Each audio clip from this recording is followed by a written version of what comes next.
Bonjour à toutes et à tous, je vous souhaite la bienvenue dans cette vidéo qui présente la matière que j'enseigne à l'université Badji Mokhtar Annaba, département de biologie intitulé Écologie générale. Commençons par le premier chapitre, le milieu et ses éléments. La niche écologio est la position que l'organisme occupe dans son environnement, comprenant les conditions dans lesquelles il est trouvé, les ressources qu'il utilise et le temps qu'il y passe. Donnant l'exemple des crapauds communs occupent un environnement aquatique dont ils s'alimentent d'algues et de détritus avant de se métamorphoser en adultes, où ils deviennent terrestres et s'alimentent d'insectes. Contrairement à la niche, l'habitat d'un organisme est l'environnement physique dans lequel un organisme est trouvé. Les habitats contiennent beaucoup de niches et maintiennent de nombreuses espèces différentes. Exemple, une forêt comporte un vaste nombre de niches pour un choix d'oiseaux, citelles, bécasses, de mammifères, souris de bois, renards, d'insectes, papillons, coléoptères, pucerons, et de plantes, anémones de bois, mousses, lichens. On appelle facteur écologique tout élément du milieu pouvant agir directement sur les êtres vivants. Les facteurs écologiques sont de deux types, facteurs abiotiques, ensemble des caractéristiques physico-chimiques du milieu, facteurs biotiques, ensemble des interactions qui existent entre des individus de la même espèce ou d'espèces différentes, prédation, parasitisme, compétition, symbiose, commensalisme. Passant au deuxième chapitre, les facteurs climatiques et édaphiques. Les facteurs abiotiques, ce sont les facteurs climatiques, topographiques et édaphiques. Les facteurs climatiques, le climat joue un rôle fondamental dans la distribution et la vie des êtres vivants. Il dépend de nombreux facteurs, température, précipitation, humidité, vent, lumière, pression atmosphérique, relief, voisinage et éloignement de la mer. Le facteur édaphique a une action déterminante sur la composition floristique d'une forêt, sur sa possibilité de régénération, la qualité du bois produit et la longévité des espèces. Les espèces forestières sont exigeantes vis-à-vis des propriétés physiques du sol, la profondeur du sol, la porosité, pH et les propriétés chimiques du sol, et enfin pour ce qui concerne les facteurs topographiques, on a l'altitude. L'exposition nord-sud, elle est définie par l'orientation d'un lieu selon sa grande pente. La pluviométrie, l'insolation, le vent. En ce qui concerne le chapitre 3, les facteurs biotiques. Les facteurs biotiques sont l'ensemble des actions que les organismes vivants exercent directement les uns sur les autres. Ces interactions, appelées coactions, sont de deux types, homotypiques, lorsqu'elles se produisent entre individus de la même espèce. Hétérotypiques, lorsqu'elles ont lieu entre individus d'espèces différentes. Il y a plusieurs facteurs biotiques. Pour ce qui des coactions homotypiques, nous avons la compétition intraspécifique apparaît dans les comportements territoriaux, c'est-à-dire lorsque l'animal défend une certaine surface contre les incursions des autres individus. Le maintien d'une hiérarchie sociale avec des individus dominants et des individus dominés. La compétition alimentaire entre individus de la même espèce est intense quand la densité de la population devient élevée.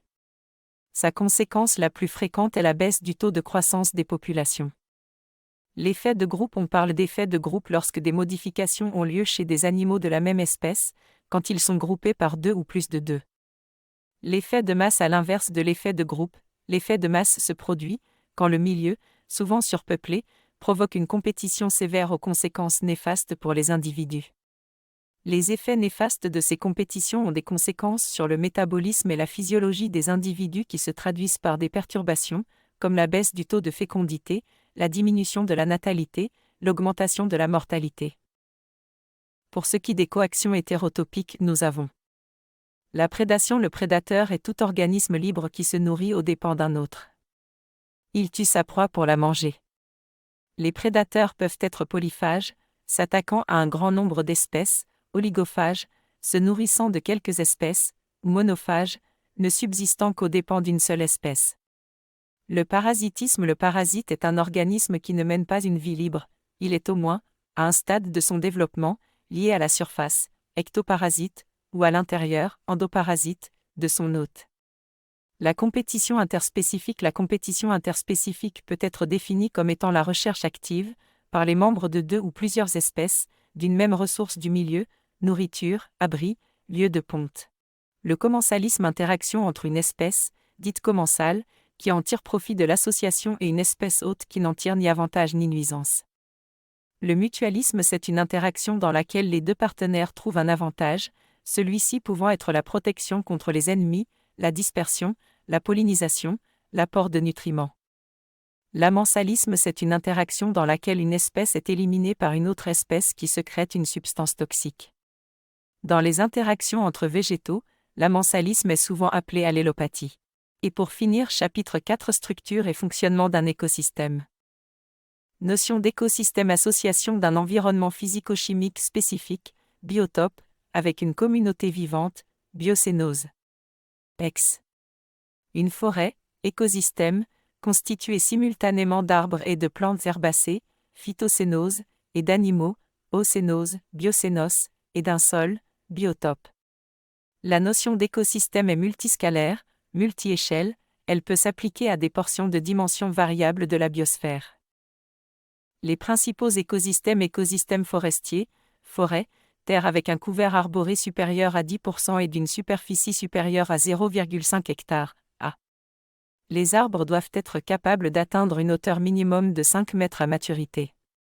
B. Agroécosystème, écosystème modifié par l'homme afin d'exploiter une part de la matière organique qu'il produit, généralement à des fins alimentaires.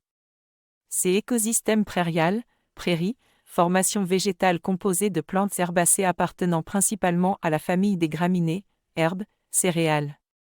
D. Écosystème océanique, océan, l'océan mondial constitue le plus vaste écosystème de la planète, tant par sa surface, plus de 71% de la surface du globe égale 360 millions de kilomètres d'eau, que par sa profondeur, 3800 mètres en moyenne. Structure des écosystèmes: une chaîne trophique ou chaîne alimentaire est une succession d'organismes dont chacun vit aux dépens du précédent. Tout écosystème comporte un ensemble d'espèces animales et végétales qui peuvent être réparties en 3 groupes: producteurs, consommateurs, décomposeurs. La schématisation de la structure des biocénoses est généralement conçue à l'aide de pyramides écologiques définies comme superposition de rectangles horizontaux de même hauteur, mais de longueur proportionnelle au nombre d'individus, à la biomasse ou à la quantité d'énergie présente dans chaque niveau trophique. On parle alors de pyramide des nombres, A, des biomasses, B, et ou des énergies, C. Fonctionnement des écosystèmes: productivité. Dans chaque écosystème, une partie du flux d'énergie qui pénètre dans le réseau trophique n'est pas dissipée mais stockée sous forme de substances organiques. Cette production ininterrompue de matière vivante, biomasse, constitue un des processus fondamentaux de la biosphère. C'est en effet cette productivité des écosystèmes qui assure le renouvellement des ressources de la biosphère, production primaire et secondaire. Le transfert de l'énergie à travers un réseau trophique s'effectue toujours avec d'énormes pertes lorsque l'on passe d'un niveau de production au suivant. Ainsi, dans chaque maillon, le flux correspond à la quantité d'énergie assimilée par les êtres qui le composent. Il tient compte non seulement de l'énergie fixée dans la matière organique vivante, mais aussi des pertes cataboliques qui ont permis cette fixation. La circulation de l'eau dans la lithosphère emprunte 3 voies: ruissellement, phénomène d'écoulement des eaux à la surface des sols. Il assure l'alimentation des cours d'eau qui restituent en dernier lieu ce volume d'eau à l'océan mondial. Évaporation et évapotranspiration, somme de la quantité d'eau transpirée par les plantes et évaporée par les sols, joue un rôle essentiel dans le cycle de l'eau sur les continents.